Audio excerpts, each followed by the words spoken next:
चलिए आज हम लोग पढ़ेंगे अध्याय 2 लोकतंत्र क्या है, लोकतंत्र क्यों, लोकतंत्र क्या और क्यों। तो इसके बारे में पढ़ेंगे, लोकतंत्र पढ़ेंगे। आज का नया राजनीतिक विज्ञान का पढ़ेंगे लोकतंत्र क्या है।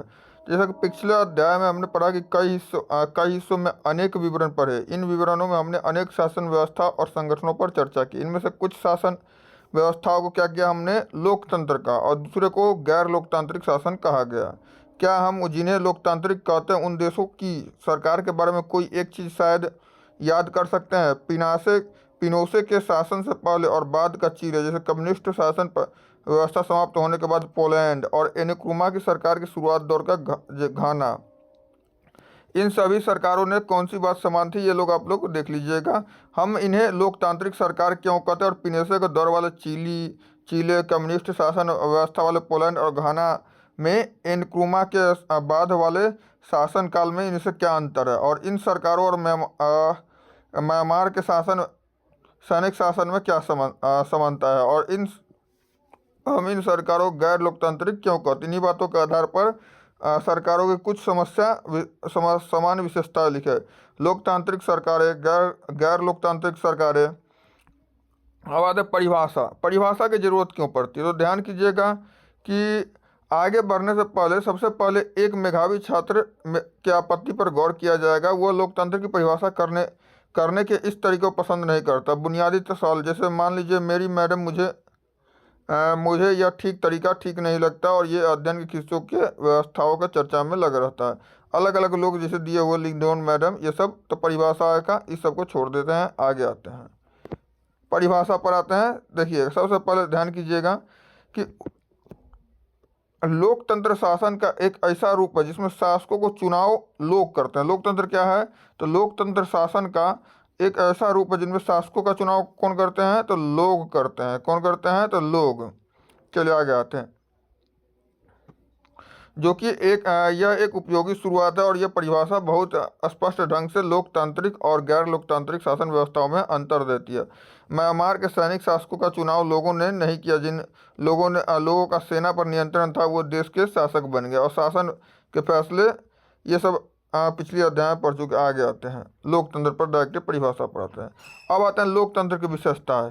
हमने इस परिभाषा के साथ शुरुआत की है कि लोकतंत्र शासन का एक रूप है जिसमें जनता शासन का चुनाव करती है। इससे अनेक सवाल उठते हैं, और इस परिभाषा के अनुसार शासन कौन करता है, कौन है कि शासक कौन है, किस सरकार को लोकतांत्रिक कहे जाने के लिए उसे किन अधिकारों का चुना हुआ आवश्यक होता है। लोकतंत्र में वे कौन से फैसले जो बिना चुने हुए अधिकारी भी ले सकते हैं, और किस तरह चुनाव को लोकतांत्रिक चुनाव कहते हैं, और इस चुनाव को लोकतांत्रिक कहने के लिए किन शर्तों को पूरा किया जाना जरूरी है। और एक और पॉइंट, कौन लोग शासकों का चुनाव कर सकते हैं और खुद शासक चुने इसमें प्रत्येक नागरिक की बराबरी की हैसियत से भाग लेना क्यों जरूरी है।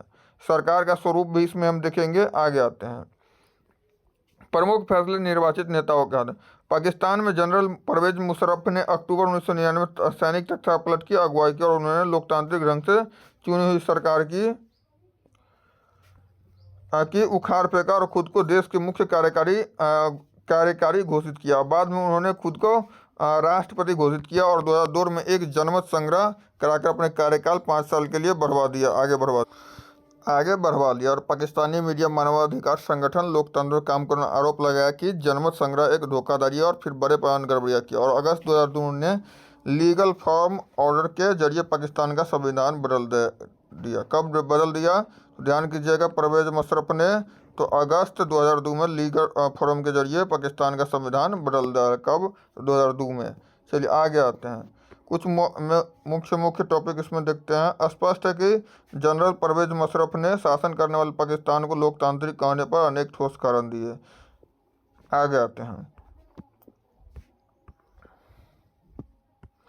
आगे की संसद और सरकार। देखिए यहाँ पर इससे हमने लोकतांत्रिक शासन व्यवस्था की पहली विशेषता पर पहुँचते हैं। और लोकतंत्र में अंतिम निर्णय लेने की शक्ति लोगों को द्वारा चुने हुए प्रतिनिधि के पास होती है। किसके पास होती है, तो लोकतंत्र में अंतिम निर्णय लेने की शक्ति लोगों द्वारा जो प्रतिनिधि चुने जाते हैं उसके पास होते हैं। किसके पास होते हैं, तो जो लोगों द्वारा चुने जाते हैं उनके पास अंतिम प्रतिनिधि की शक्ति होती है। चलिए आगे आते हैं, अगला पढ़ेंगे हम लोग स्वतंत्र और निष्पक्ष चुनाव मुकदमा। स्वतंत्र और निष्पक्ष चुनाव क्या हो जाएगा, तो चीन की संसद को क्वांजुओ रेमिन दबाई। ध्यान कीजिएगा, क्या पढ़ेंगे हम अगला, तो ये चीन के लिए पढ़ेंगे स्वतंत्र और निष्पक्ष चुनावी मुकाबला, ये पढ़ेंगे। और इसमें क्या हो जाएगा हम लोग का पहला अथी, तो ध्यान कीजिएगा, चीन की संसद को क्या हुआ, तो क्वांगुओ रोमिन दवाइयो दाहू राष्ट्रीय जन संसद कहते हैं। और चीन की संसद के प्रति 5 वर्ष बाद नियमित रूप से चुनाव होते हैं, और इस संसद को देश का राष्ट्रपति नियुक्त करने का अधिकार। इसमें पूरे चीन के करीब 3,000 सदस्य आते हैं और कुछ चुनाव कराती है। और चुनाव लड़ने से पहले ये सब उतना इम्पोर्टेंट नहीं है, इसमें देखते हैं। और 1930 में आज़ाद के बाद 6 वर्ष बाद राष्ट्रपति चुनाव लड़ते हैं।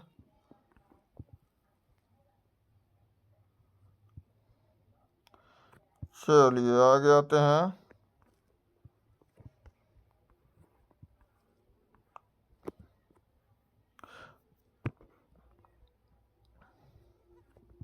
और इस प्रकार क्या होता है, तो लोकतंत्र क्या होता है, तो लोकतंत्र निष्पक्ष और स्वतंत्र चुनावों पर आधारित होना चाहिए, और सत्ता में बैठे लोगों के लिए हार जीत का समान अवसर हो।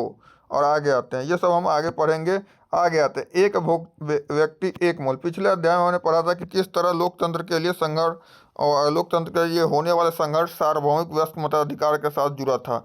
अब इस सिद्धांत को लगभग पूरी दुनिया ने मान लिया है, और हर व्यक्ति को मतदान समान अधिकार को वंचित का उदाहरण माना जाता है। 2015 तक क्या हुआ था, तो सऊदी अरब में 2015 तक वोट देने का अधिकार नहीं था। ध्यान कीजिए, 2015 तक क्या था, तो सऊदी अरब में वोट देने का अधिकार नहीं था। एस्टोनिया ने अपने यहाँ के नागरिक के नियम को कुछ इस तरह बनाया कि रूसी अल्पसंख्यक समाज के लोगों को मतदान करने का अधिकार हासिल करना मुश्किल होता था। क्या होता था, तो मुश्किल होता था। कहाँ का, तो रूसी अल्पसंख्यक को। आगे आते हैं, फिजी के चुनाव की प्रणाली, वहाँ के मूल वासियों को वोट के महत्व भारतीय मूल के फिजी नागरिकों को वोट से क्या होता था, तो ज़्यादा होता था। कहाँ पर, तो फिजी में। आगे आते हैं, लोकतंत्र राजनीतिक समानताओं के बुनियादी सिद्धांतों पर आधारित है। और इस प्रकार हम लोकतंत्र का तीसरी विशेषता को जान लेते। तीसरी विशेषता क्या हो जाएगा, तो लोकतंत्र क्या होगा, तो लोकतंत्र में हर वयस्क नागरिक का क्या होता है, हर वयस्क नागरिक का एक वोट होना चाहिए, और हर वोट एक सामान्य मूल्य होने चाहिए। क्या होने चाहिए, तो हर वोट एक सामान्य मूल्य होने चाहिए। आगे देखते हैं चौथी विशेषता की ओर।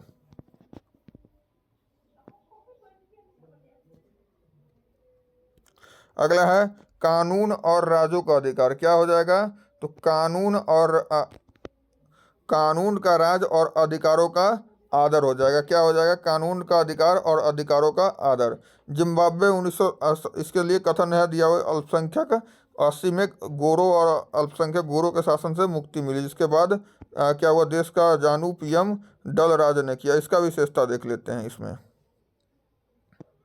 यह विशेषता क्या बताता है, उदाहरण जिम्बाब्वे का उदाहरण क्या बताता है कि शासकों के लिए बार बार जनादेश पाना लोकतंत्र की एक जरूरत है, पर इतना पर्याप्त नहीं है। लोकतंत्र के नेता को अलोकतांत्रिक हो सकते हैं, और लोकप्रिय नेता तानाशाह भी हो सकते हैं। आगे आते हैं, इससे विशेषता क्या निकल के आती है, तो ध्यान कीजिएगा, एक लोकतांत्रिक सरकार संवैधानिक कानूनों और नागरिक अधिकारों द्वारा खींची लक्ष्मण रेखाओं के भीतर काम करती है। क्या करती है, तो ध्यान कीजिएगा, एक लोकतांत्रिक सरकार संवैधानिक कानूनों और नागरिक अधिकारों द्वारा खींची गई लक्ष्मण रेखाओं के भीतर काम करती है। आगे आते हैं, सारांश पर देखेंगे इसका हम कि सारांश क्या हो जाएगा, तो ध्यान कीजिएगा, परिभाषाओं का सारांश क्या होगा, इसमें तो लोकतंत्र क्या होता है कि लोकतंत्र सरकार का एक ऐसा रूप है जिसमें शासक का लोग चुनाव करते हैं। और हमने पाया अब तक कि इसका कुछ प्रमुख स्पष्ट न हो जाए, पर्याप्त परिभाषा नहीं है। और अनेक उदाहरण के जरिए हमने शासन के एक तरीके के रूप में लोकतंत्र की 4 विशेषताएं पढ़े। कितने, तो 4 विशेषताएं पढ़े। आगे आते हैं, रेखांकित, और इनमें लोकतंत्र शासन का एक रूप है। तो क्या क्या हो जाएगा, तो लोगों द्वारा चुने गए शासक ही सारे प्रमुख फैसला लेते हैं।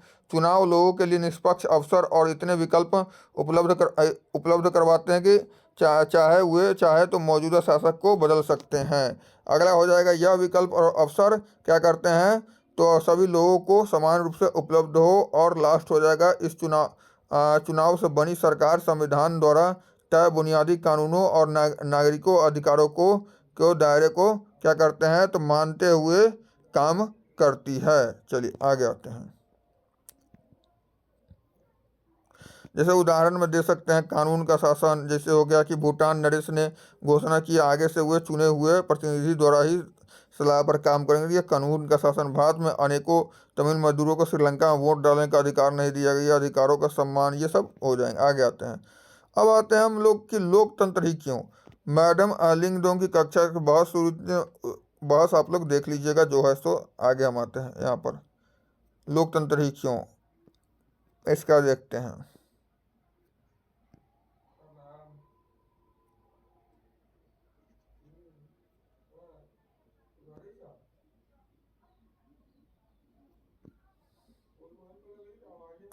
लोकतंत्र के खिलाफ तर्क। इस चर्चा में लोकतंत्र के खिलाफ हुए अधिकांश तर्क सामने हैं जिनमें हम आमतौर पर सुनते हैं और इस तर्क के प्रकार होते हैं।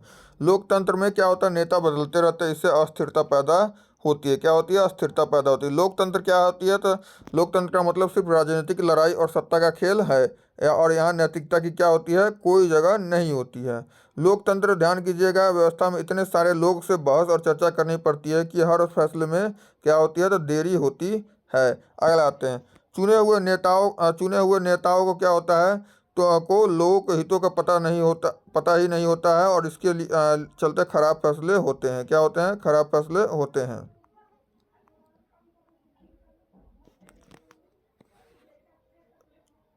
लोकतंत्र में चुनावी लड़ाई महत्वपूर्ण और खर्चीली होती है, और इसलिए इसमें भ्रष्टाचार होता है। सामान्य लोगों को पता नहीं होता कि उनके लिए क्या चीज़ अच्छी है और क्या चीज़ बुरी, इसलिए उन्हें किसी चीज़ का फैसला नहीं करना चाहिए। आगे आते हैं।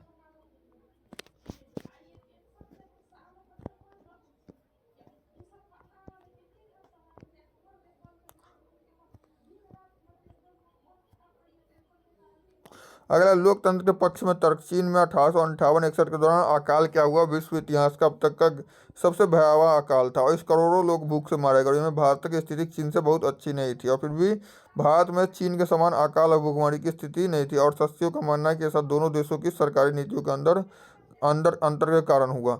आगे इसके निष्कर्ष क्या निकला तो लोकतांत्रिक सरकार पद्धति दूसरों से बेहतर है। क्या होता है तो ध्यान कीजिएगा, लोकतांत्रिक सरकार पद्धति दूसरों से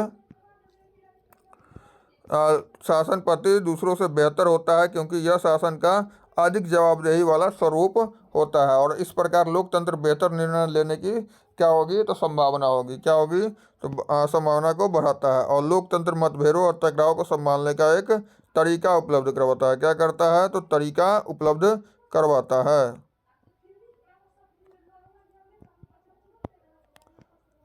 लोकतंत्र नागरिकों का सम्मान बढ़ाता है। क्या करता है लोकतंत्र तो नागरिकों का सम्मान बढ़ाता है। आगे आते हैं। अगला हो जाएगा कि लोकतंत्र के पक्ष में आखिरी तर्क यह हो जाएगा कि लोकतंत्र क्या होगा, लोकतांत्रिक व्यवस्था दूसरों से बेहतर है, क्योंकि इसमें अपने हमें अपनी गलतियां ठीक करने का अवसर मिलता है। क्या होता है, अवसर मिलता है, जैसा कि ऊपर देखा। आगे आते हैं। लोकतंत्र का विवरणत्मक अर्थ। और इस अध्याय में हमने लोकतंत्र को एक सीमित और विवरणात्मक शैली में चर्चा की, और हमने शासन के एक स्वरूप को लोकतंत्र पर तौर पर लोकतंत्र को समझा। लोकतंत्र की इसी प्रकार की व्याख्या हमें उन न्यूनतम विशेषताओं और गुणों को पहचान करती है जो कि जरूरत से होती है। बहुमत का शासन भी चुने हुए प्रतिनिधियों के माध्यम से होती है, और यह जरूरी हो जाता है क्योंकि आधुनिक लोकतंत्र व्यवस्था में इतने अधिक लोग होते हैं कि हर बात के लिए उनको सबको साथ बैठ के सामूहिक फैसला कर पाना संभव नहीं हो सकता है। आगे आते हैं। अगर यह संभव हो तब भी हर एक नागरिक के पास हर फैसले में भाग लेने का समय और इच्छा का योग्यता और कौशल नहीं होता है। आगे आते हैं। इसमें लोकतंत्र स्पष्ट निश्चित होती है।